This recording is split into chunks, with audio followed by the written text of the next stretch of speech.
Hey everybody, this is Chelsea from Attention to Details, and I'm going to be doing a little bit of a different format today. I did this recording earlier this week and wanted to kind of show you my process for doing a wash and wax. We had an Audi in for a wash and wax, and as you can see there is a healthy layer of road film, brake dust, and just dirt and grime on the vehicle. It just kind of makes the appearance of the paint flat. You can see my daughter is doing her own YouTube video. But we're going to go ahead and resolve that. We're going to do a wash and wax, and I want to bring you along on my process. So as you can see here, we're going to go ahead and do our door jambs first. And what I am treating them with is Rage 4-to-1 in a pump sprayer. I have found that this is actually a really great method of doing a touchless cleaning for door jambs if they are not caked on, if they're just a little bit dusty, there's just a light layer of dirt. We're going to let that dwell and then very carefully use our pressure washer with the appropriate angles and appropriate tips, and we're just going to blow that dirt and light grease out. And you'd be surprised the amount of cleaning power that you can get with that. And then obviously if there's any sort of overspray or water that gets on the interior, as you can see what I'm about to do here, you grab a quick drying towel and you just dry those areas off. I like to do this before I do the interior, so that way should there be any sort of water that gets on the interior, I can make sure to get that up and I'm not ruining what I've just cleaned.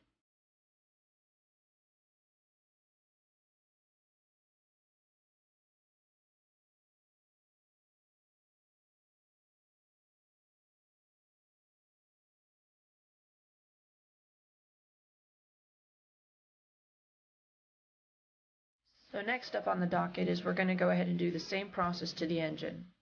Again, this was not a very dirty engine and it wasn't necessarily on the docket for me to have to detail it, but I thought it would be nice to do a light rinse. Because I didn't want to disconnect my pressure washer, I just did a very light, quick rinse. This is safe to use as long as you use common sense. Keep it from a distance. Do not get up close. You're just knocking down whatever dirt is on the surface. And then of course, as you can see here, we're going to follow it up with our blower just to try to blow out as much dirty water and water from the engine compartment, paying special attention to the electrical components. We're going to go ahead and use our drying towel to remove any remaining liquid. And then for the final step, we're actually going to go ahead and start the vehicle up and let the warmth from the engine complete the drying process. So now that we've got our more time-consuming parts out, we're going to go ahead and pre-treat our panels with Rage 4-to-1. I have found this is a very effective method of removing that road film and tar and bugs as well, without ever having to do a contact wash and potentially scratching the paint.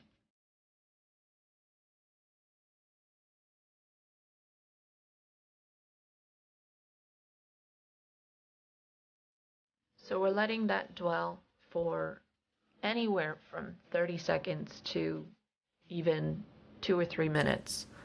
My pump sprayer was actually empty, so I had to go inside and refill it. So as you can see, I'm also pre-treating my wheels and tires with Rage. That way it will make my cleaning process that much faster and efficient.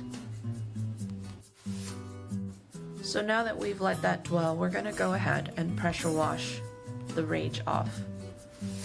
And as you can see, the paint is flat.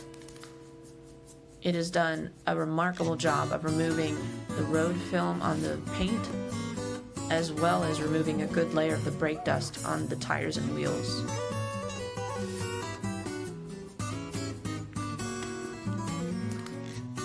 Another thing to note while you are working, try to work clean.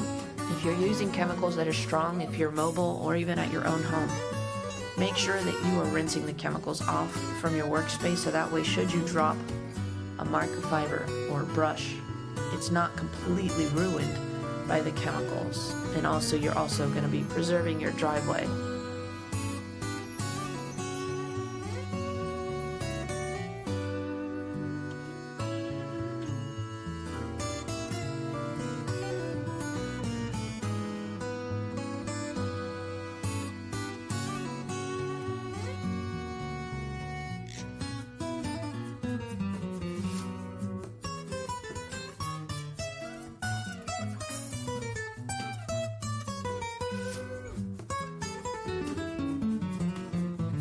So next up, we're going to go ahead and do our tires and wheels with the contact wash.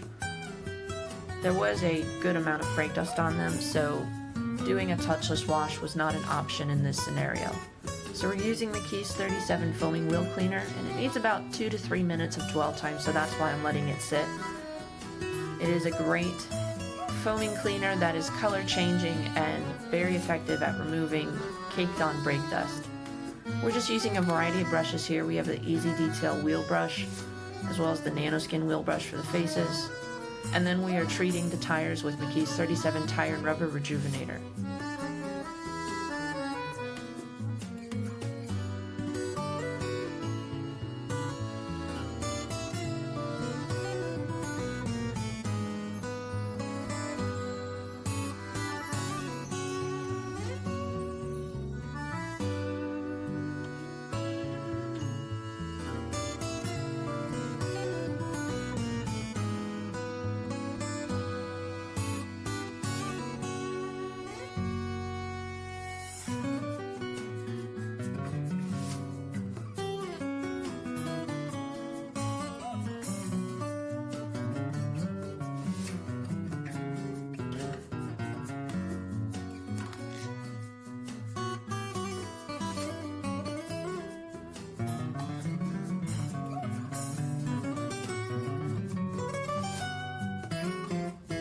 Now you can't see me here, but I am completing the 4th tire and wheel, and if only it was this fast to clean them in real life.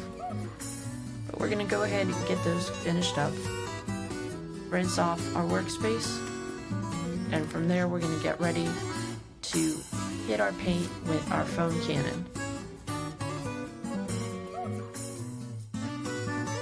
So we'll do one final quick rinse just to make sure we have a wet panel, and also that we remove any sort of leaves or dirt that may have blown onto the car.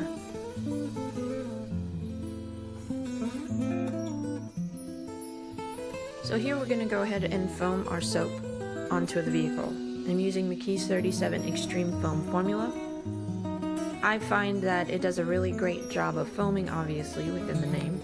It has a nice fresh mint smell. And should there be any sort of wax or sealant on the vehicle, it will not strip it. But because I had already removed any remaining LSP on the paint with the Rage, at this point it really doesn't matter what soap you're using as long as it has good lubrication. So we're doing our contact wash. I'm actually using a 1 bucket, 1 grid guard method because the Rage is so effective at removing any sort of dirt or road film that's on the vehicle. I will use one side of the mitt per panel and flip to the other side and then rinse my wash mitt.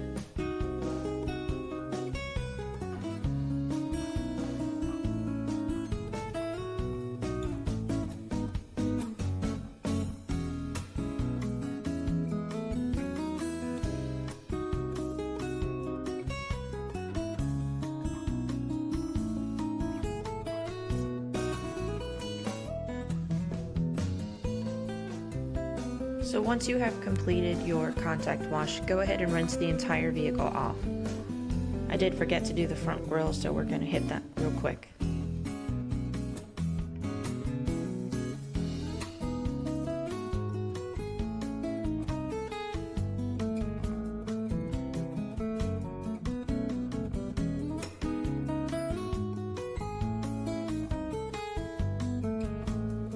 So we'll go ahead, remove any of that remaining soap that's on the vehicle with our final rinse.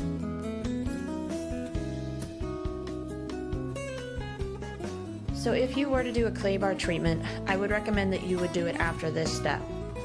I did a quick inspection of the paint and it felt nice and smooth. It also wasn't on the menu today, so we're just going to go ahead and skip that step. But if you were to do it, it would be after this step. And I've done a video already covering how to do clay bars, but if you have any questions, feel free to reach out to me and I'd be happy to explain that process to you.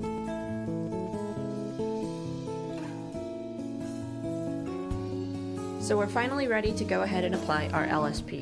And today we're using McKees 37 Hydro Blue CO2 coating. This is a true spray-on, rinse-off coating that can be applied in under 10 minutes. What I really enjoy about it, one is the ease of application, and two, it's very gratifying to apply to see prior to application flat paint that just has no sheeting or beading whatsoever, and once you apply it you have nice tight circular beads. You know that the product is working and you can see the amount of protection with each spray. The recommended application is 1 to 2 sprays per panel, but because there was absolutely no protection on these panels, you can kind of know how much you need to add to that 1 or 2 sprays by the water behavior after rinsing. So we're going to go ahead and apply that to our wheels, paint, and glass and trim as well.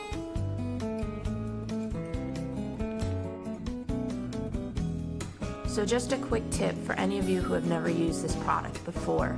You want to make sure that when you spray your solution onto the panel that you are rinsing it off immediately. You also don't want to initially overspray too much. I always try to start off with no more than 3 sprays if it's a bigger panel. Rinse off, and you want to kind of blow your water in the direction that you're working. That way any overspray is going to kind of roll over and you'll see where the protection is landed and where you may need to add an additional squirt. So now that we've applied it to the entire vehicle, we're going to go ahead and actually blow a majority of the water off, and we're also going to pay special attention to our mirrors, any of the emblems, and smaller crevices where water may lay. And what's great about using this product is because it does add so much protection, it makes your drying process that much faster. So just a quick tip for any of you who have never used a blower to dry your vehicle off. You're not necessarily looking to remove 100% of the water. In fact, I'm intentionally leaving some water on the panels so that way I don't have as much of a concern of water spots. If you're doing this in direct sunlight, you definitely don't want to do 100% of the water, because then as that water evaporates, you will have water spots. So leave a good chunk, but you're getting about 90% of the water off, I'd say. And you see here we're using the Autofiber Dreadnought drying towel and Opti-Seal as a drying aid to remove any potential water spots that may have developed in between drying it off. I'm also putting an additional layer of protection on the glass, and it's just going to give me a nice streak-free, beautiful glass-like shine.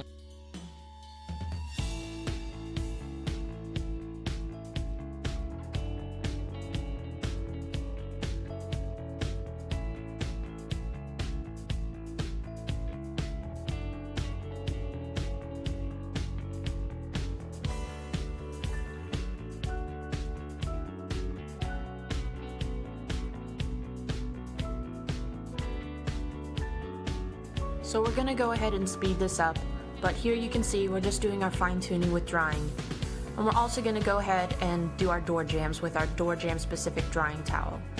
And one thing I like to do is once I've kind of wiped down the initial door jambs, I'm going to leave all of the doors open, or I like to call it open the wings, and let everything air dry. That way you don't have any sort of drips down the side panel, or when the customer leaves they're not having a gush of water that gets all over their vehicle. So one thing I like to do when I am doing a wash and wax is, even though I am doing just the outside of the vehicle, I will clean the inside of the glass. And this is just to help me be ensured that I have cleaned the glass thoroughly on the outside. You could have it streak free as much as you want, but once the customer gets in, if there's any sort of residue or streaks on the inside of the window, they're not going to really know how good of a job you've done. So it's always just a nice final touch, and that way you know that everything is going to look nice and clean for the customer. So while I have my glass cleaning supplies out, I'm going to go ahead and do a very quick wipe down of the exterior glass as well, just to make sure I have no residue or streaking left behind for my drying towel. So last but not least, you want to apply your tire dressing, and I'm using Coverall from Superior Products. This is a solvent-based tire dressing. It can have some slings, so you want to make sure that you let it dry for about 20 minutes before the customer picks it up. Go ahead and do a final wipe to make sure there's no drips, and your vehicle is good to go.